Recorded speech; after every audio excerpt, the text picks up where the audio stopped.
Welcome to Lola's Frugal Life Podcast. If you're on a mission to be more frugal with both your time and money, you're in the right place. In this podcast, we talk about topics that help enhance living a frugal lifestyle. The goal is to save time and money where we can so that we can use the rest on what matters most to us. We talk a lot about both time and money management so that we can waste as little as possible on both. We do this while also embracing a progress over perfection mindset. If that sounds good to you, then please stick around for the latest episode right after a few quick words from our sponsor.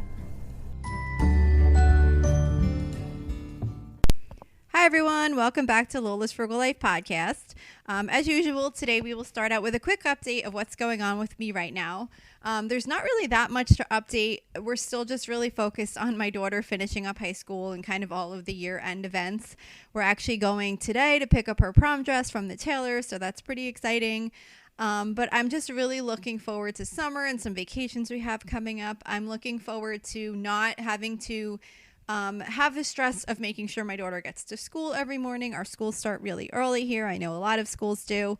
But my daughter is not an early morning person, and it just gets really stressful, or it has been really stressful at times with getting her up and ready for school on time. She's almost always running late because it's very early, and at the end of the year here, I'm pretty much just kind of driving her half the time because sometimes a friend says they're going to pick her up. Sometimes they do. Sometimes they don't. Sometimes they tell her at the last second they can't now because something happened or whatever. So I'm not really stressing out about it anymore. I just drive her if I have to, and I don't if I don't, because at this point I'm like, there's 5 weeks left to school and then we're done. She will not have to be getting up so super early for school anymore. And she did register for some of her college classes, and they're all like the earliest is like mid-morning, so we should be done with the early morning stress at that point. So that's just kind of all that's going on with that. What I'm loving lately is really just waiting for my seedlings to grow. Over Mother's Day weekend, we made 2 new garden beds. In one of them, I planted zinnia seeds that I saved from my zinnias last year. I've never saved zinnia seeds before, but I heard that they're supposed to be really easy to save and grow from seeds the next year. So I'm really excited to see if I get anything from those seeds that I've saved. I have saved other types of seeds before, like 1 or 2 other types of seeds that I've had success with, but I've never done zinnias before. So in that same bed, I also planted 2 other rows of zinnia seeds that I purchased. So if everything grows, I'll have lots of really nice flowers this summer. Last year, I started cutting the flowers and making bouquets, and I definitely want to do the same thing this year. If you're afraid to cut the flowers because you think more will not grow, don't worry, they will. They'll keep blooming. Assuming it's a type of flower that's used for cutting, like zinnias are generally for like a cutting garden. And I never used to cut them because I was always worried that I wouldn't get any more blooms if I cut them off. But with something like zinnias, it definitely makes them grow and bloom even more flowers. So don't be afraid if you're growing flowers that are kind of meant to be cut for bouquets, or like a flower that's kind of typically referred to for cutting gardens. Definitely don't be afraid to cut them and make nice bouquets for your house throughout the summer. And then in the second bed that we created, I planted a row of tall sunflowers, but I'm a little bit nervous about this one because I had made a really long bed and then realized that my seed packet only had 20 seeds in it. So I have to really hope that they all grow, or there's going to be a lot of big gaps in that bed where I created the sunflower area. But I'm keeping my fingers crossed. So we'll see what happens with that. And then in a bed that I already had, I planted some mini sunflowers, or like 3 foot high, tall ones, kind of in the front of another bed that I have. So hopefully we'll have at least some sunflowers to enjoy this summer, whether it's the mini ones or the big ones or some of both. But I do have all those different seeds, and I'm just anxiously waiting for them to sprout. I love like just looking and looking, and then I get super excited when I finally see something starting to poke out of the ground. So hopefully that will happen shortly. As far as reading, right now I'm currently listening to What Happened to Nina by Dervla McTiernan. This book has a 4.18 rating on Goodreads. I'm going to start throwing that in too when I kind of share with you about what I'm reading right now, because That might be helpful. I know I always like to know what the rating is in general to see if most people liked a book. But this book's about a young couple that go on a hiking trip for the weekend, and only the boyfriend returns. The girl has disappeared. So I just started it, but I really like it so far.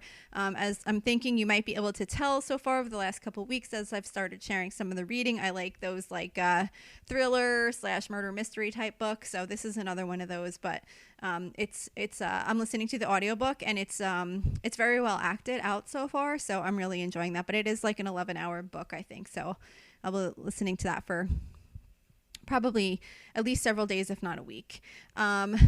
Currently reading in digital format, meaning like Kindle type style.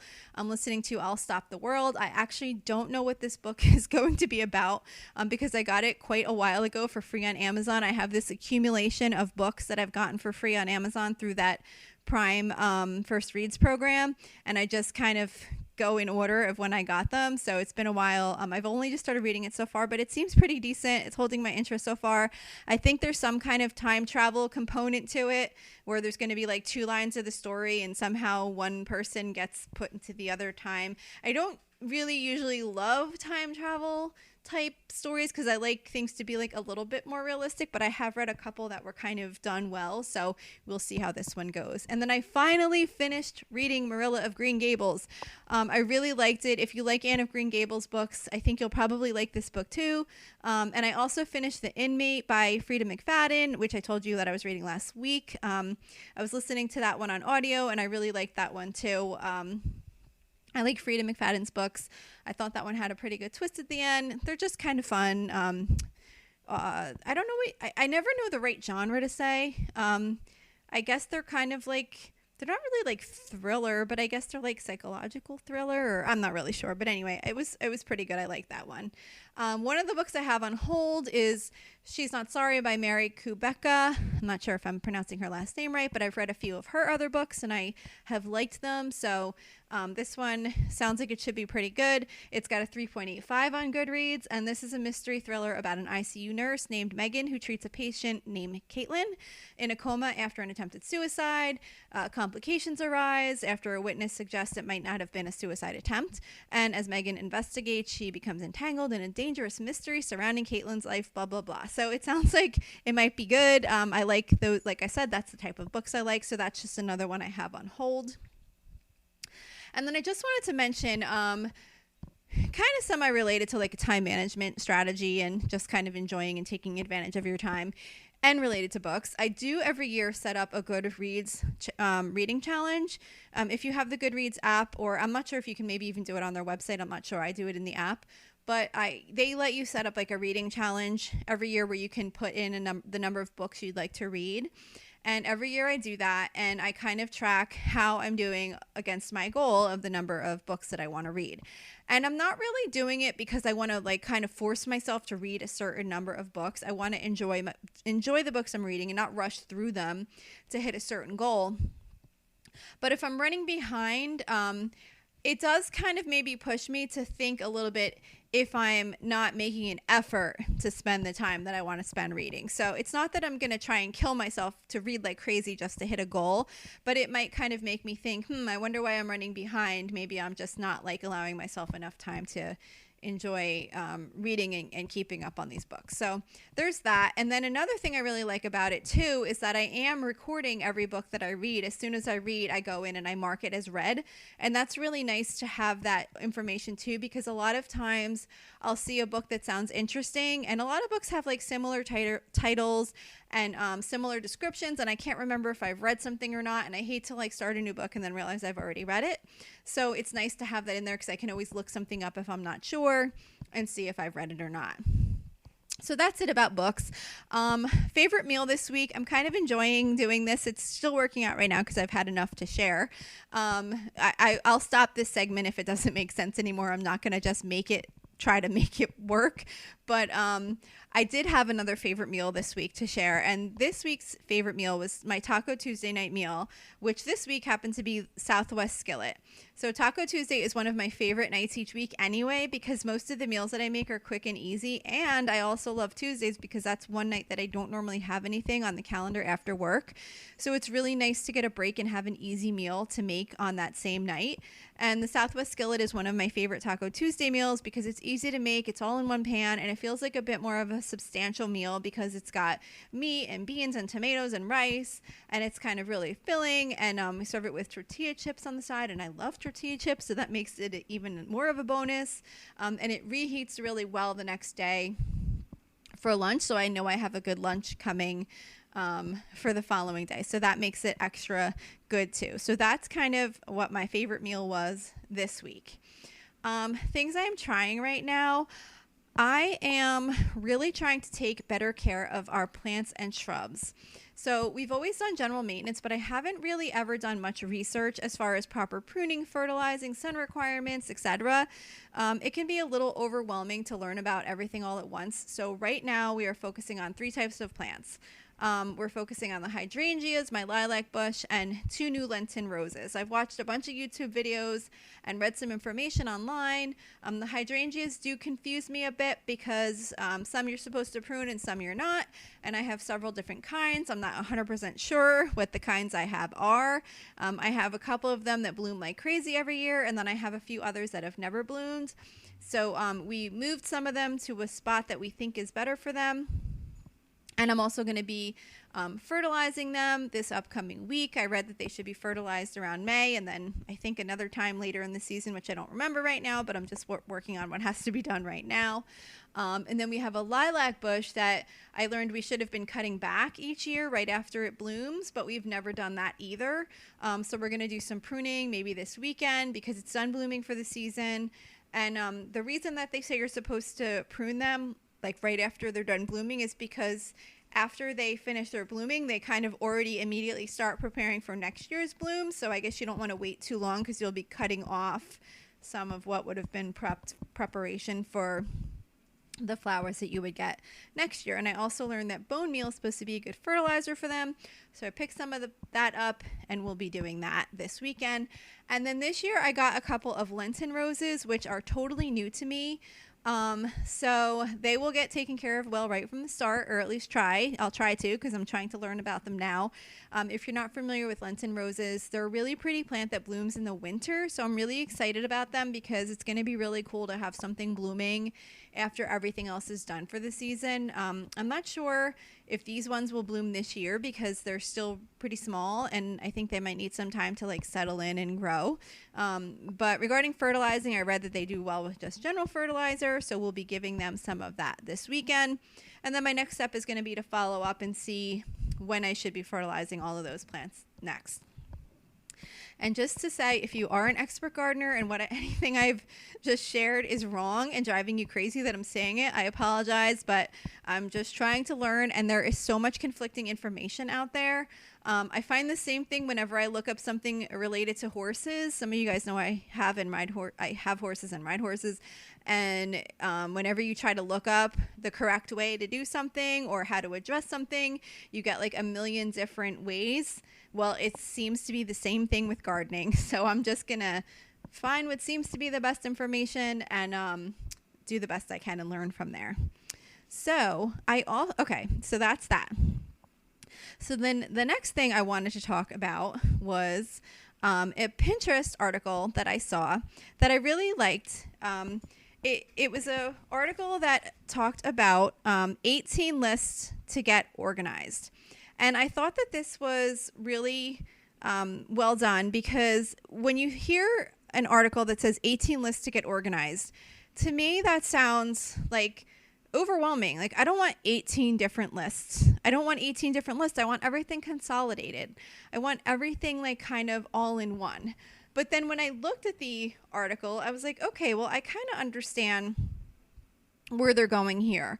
It's not kind of like in the major like to-do list type thing.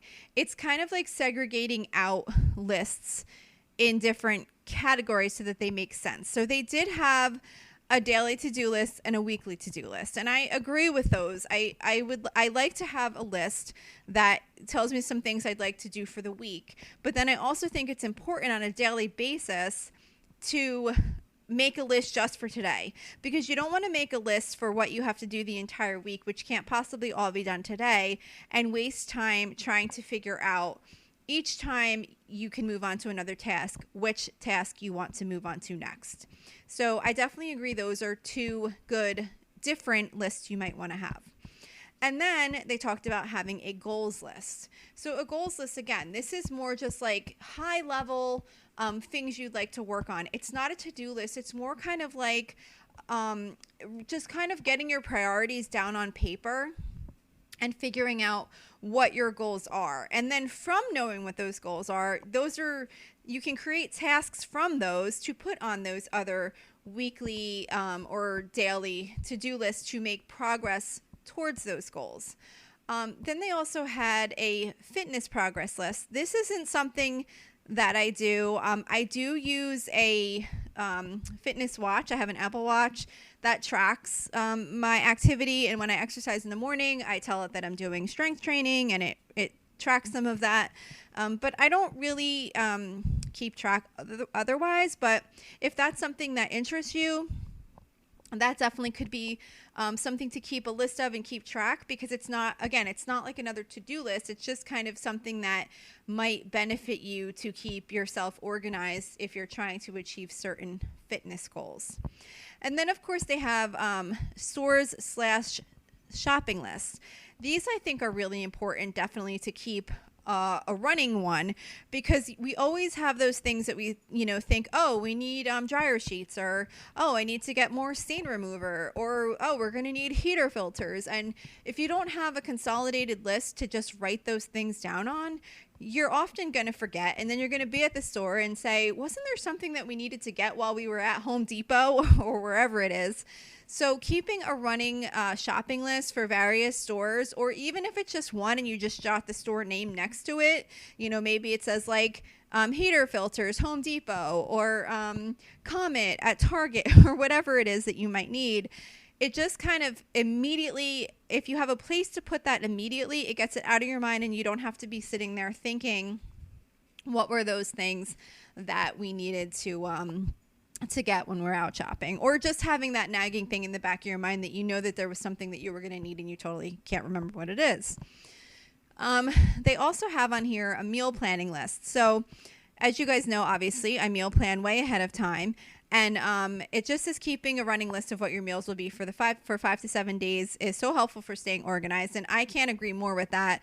My meal plan kind of goes out even further than that. It's not complete further than that, but I definitely have days out for several weeks and sometimes months. I have meals already in my meal plan that I'm going to make in the future, because if I know I'm going to make something in a few weeks or in a month, or I want to make it again in 2 months, I'll just go ahead and put that out at that time, so that when the time comes, it's already on my meal plan. They talk about a budget list. I didn't fully understand that. I guess you could call a budget a list, but to me, it's not really a list. So I don't know how I feel about that one. And then they had a spending list too. I guess that could kind of be similar to just like a spreadsheet and kind of tracking what you're spending. Again, I don't really kind of see that as like an organized list. I don't think of a budget as a list, but if it's helpful to you to kind of just make a list of your spending, just to kind of see it and analyze it, and maybe see where you maybe are spending more than you thought on certain things, or maybe you're not, maybe you're doing really well, maybe it's helpful for you to write those things down in a list. Or maybe if you're spending, I guess one way I could see that you could do this is if you're like on a vacation, or you're out doing something and you're kind of jotting things down in a list and totaling them while you're out to make sure you stay within your budget. That could be a good way to do that. They also have a running grocery list. I definitely agree with this too. What I do is, since I do all of my grocery shopping through online ordering, I do the pickups, but I order everything online. What I do is, as soon as I find that I need something, I immediately add it to the cart. So like if I look in the fridge and I'm like, oh, we're going to need I don't know, ketchup or something. As soon as I see that we need something, or as soon as I see I'm grabbing the last of something, I immediately put it on the list. So if you don't do online grocery shopping, then you could still just do like a running list, just like we talked about before with the Home Depot or Target, just a place to jot it down so that you don't forget when you're going to put your grocery list together. Emails to send, I don't know that that's necessarily needed as a separate list, but I guess if it's something that you kind of have a lot to do, I don't really have a lot of emails to send on a personal basis. Honestly, I don't even know that I could say I even have any emails to send on a personal basis, maybe a one-off here and there, but for the most part, it's just mostly, work related. So I don't really keep a list of that. They have one of their items is to keep a list of events to attend. So I think that this is kind of similar to something that I'm going to talk about after I finish going through this, about a notebook that we've been keeping. And what they mean by events to attend is jotting down a list of fun events that might be coming up. If there's maybe a local seafood festival or a blueberry festival or a flower festival or whatever things might be coming up in your local area that you want to kind of look into or not forget about when they come up, that could be fun. So I will get into that more when I talk about my little notebook that I'm going to talk about at the end here. Cleaning lists.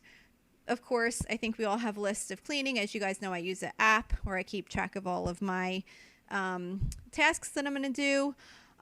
Books you want to read. I don't keep a list, but I do add books. I tag books in the library app, and I also put books on hold if they're if they're on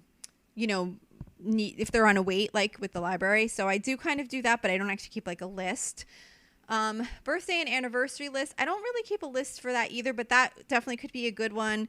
I just keep all of those in my iPhone calendar, and then I get reminders when those come, and I always kind of check my phone for the upcoming weeks, like couple of weeks, just to kind of see what's coming.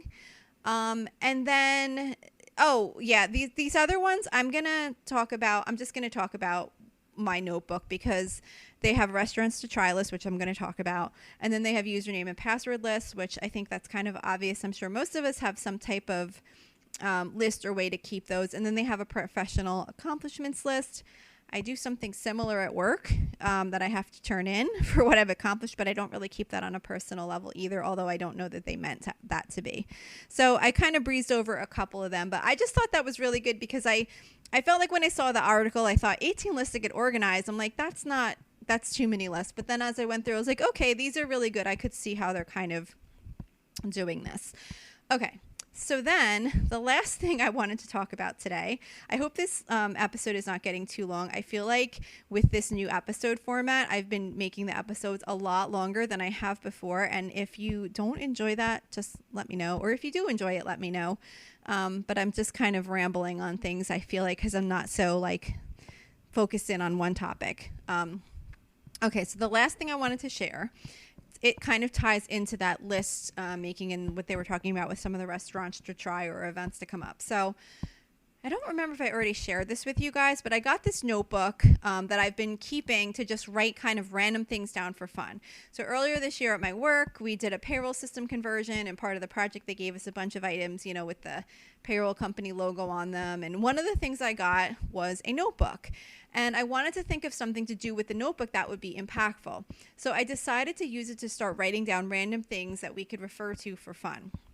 It doesn't have any to-do list items in it or anything like that. It just has things like places we'd like to go one day. If you see a really cool place and you think you'd like to go there one day, when we see something like that, we write it in the book.